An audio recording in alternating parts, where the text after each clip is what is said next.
कभी सोचा है कि जो सबसे गहरी भावनाएं होती हैं उन्हें सीधे सीधे कहना कितना मुश्किल हो जाता है ना? तब हम सहारा लेते हैं रूपकों का, मतलब मेटाफॉर्स का।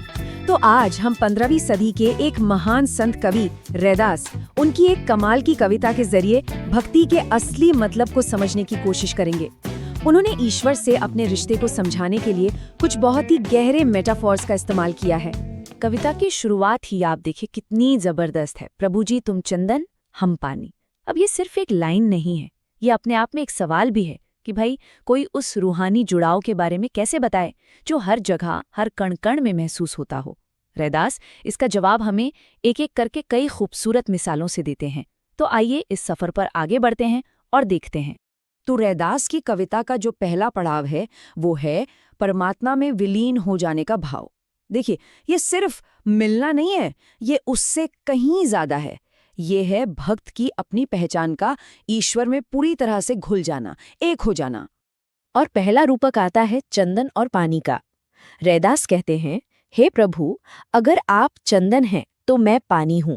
अब सुनने में तो ये बहुत सीधी सादी तुलना लगती है ना? लेकिन इसका जो मतलब है वो बहुत गहरा है। और यहाँ जो सबसे दिलचस्प बात है वो ये है कि ये सिर्फ मिलावट नहीं है, ये एसेंस का यानी सार का पूरी तरह से विलय है। सोचिए, जब पानी चंदन के साथ घिसा जाता है तो वो सिर्फ महकने नहीं लगता, बल्कि चंदन का गुण, उसकी पूरी खुशबू पानी के जर्रे जर्रे में समा जाती है। भक्त का वजूद भी ना बिल्कुल इसी तरह परमात्मा के गुणों से सराबोर हो जाता है। तो ये रिश्ता हुआ सार का विलय।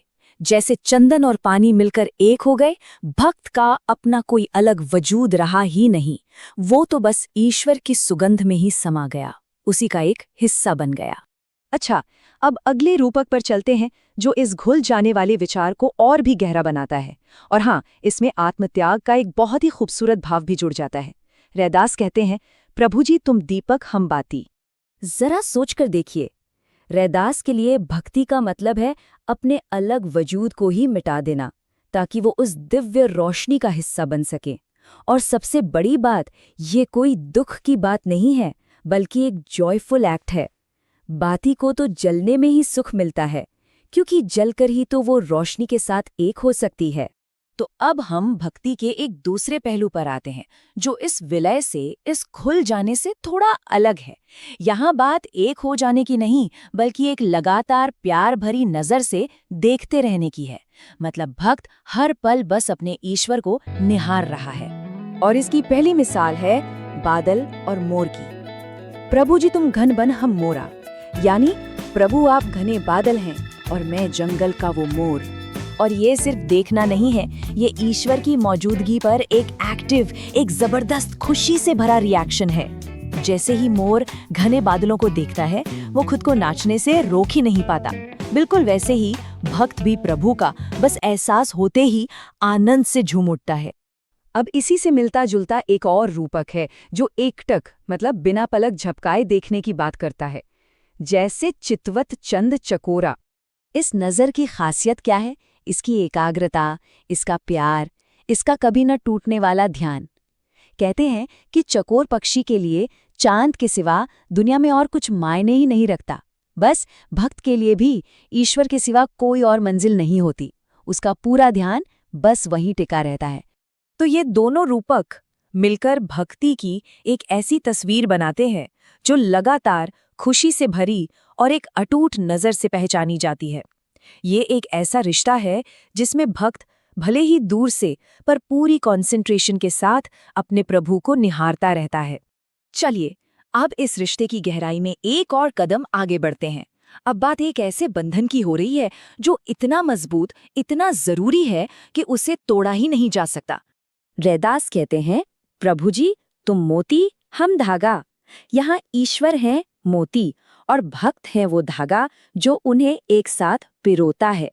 इस मेटाफर में एक दूसरे पर निर्भरता का भाव कितना गहरा है। सोचिए, धागा ही तो मोतियों को आकार देता है, उन्हें एक पहचान देता है, और मोती वो धागे को एक मकसद देते हैं।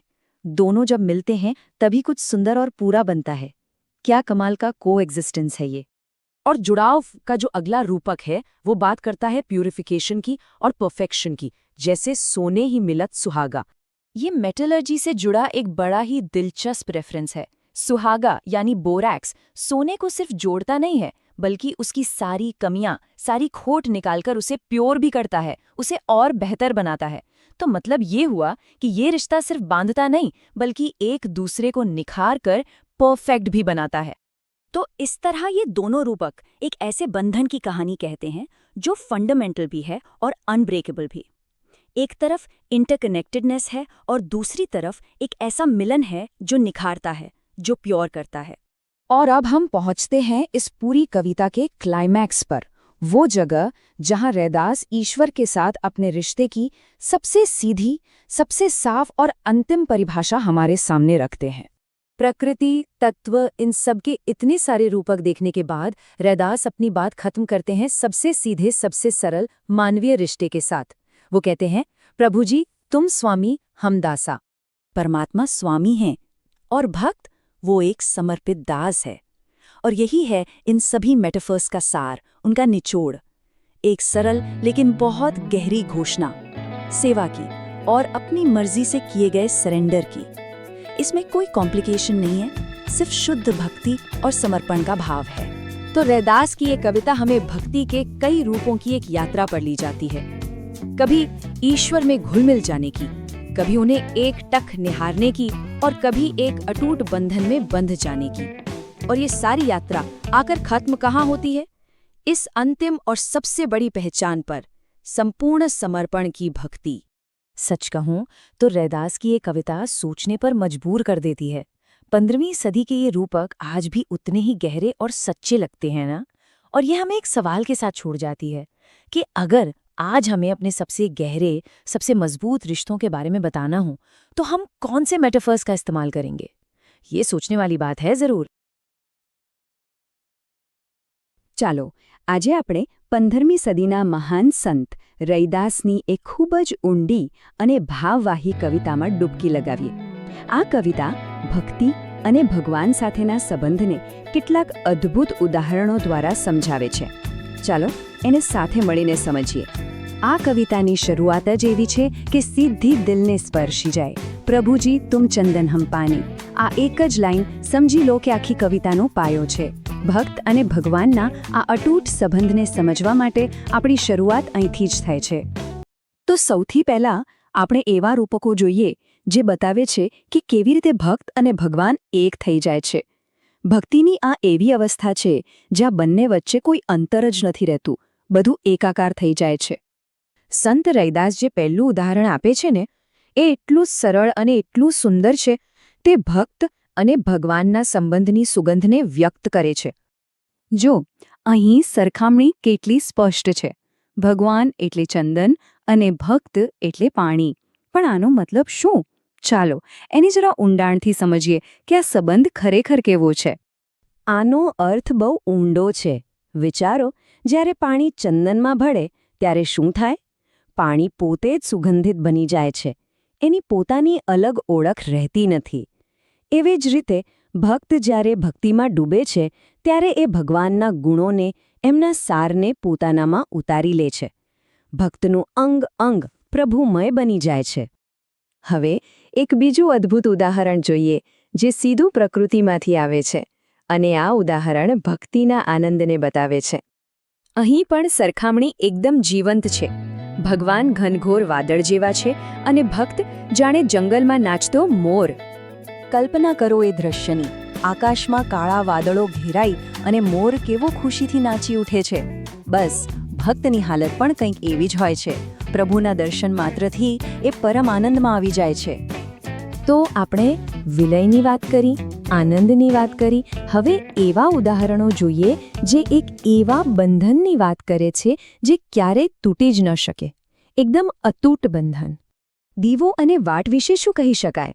આ એક એવું રૂપક છે જે હેતુ અને બલિદાનના સંબંધને ખૂબ સુંદર રીતે દર્શાવે છે। અહીં પણ એકદમ સ્પષ્ટ છે। દીવો એટલે કે દીપક એ પ્રભુ છે અને એમાં બળતી વાટ એ ભક્ત છે। એકબીજા વગર બંને અધૂરા છે, ખરું ને? આ ભક્તિની પરાકાષ્ઠા છે। વાટ પોતાને બાળીને, પોતાનું અસ્તિત્વ મિટાવીને દીવાને પ્રકાશ આપે છે અને એમાં જ એને સુખ મળે છે। બસ એ જ રીતે ભક્ત પણ પોતાનું હુંપણું ઓગાળીને પ્રભુની સેવામાં લાગી જાય છે. અને હવે જોડાણનું છેલ્લું અને કદાચ સૌથી સુંદર રૂપક, જે સૌંદર્ય અને આત્મીયતાની વાત કરે છે. અહીં પ્રભુને એક ચમકતા મોતી સાથે સરખાવ્યા છે અને ભક્ત એ નાજુક દોરો છે જે આ બધા મોતીઓને એકસાથે પકડી રાખે છે.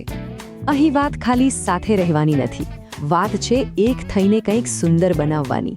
વિચારો, દોરા વગર મોતી વિખરાઈ જાય અને મોતી વગર દોરાનો કોઈ અર્થ નથી. બંને મળીને જ એક સુંદર માળા બને છે. અને પછી એક બીજી કમાલની પંક્તિ આવે છે, સોના અને સુહાગા જેવું મિલન. જેમ સુહાગો એટલે કે ટંકણખાર સોનાને તપાવીને શુદ્ધ કરે છે, એ જ રીતે પ્રભુ સાથેનો મિલન પણ ભક્તના આત્માને શુદ્ધ કરી દે છે.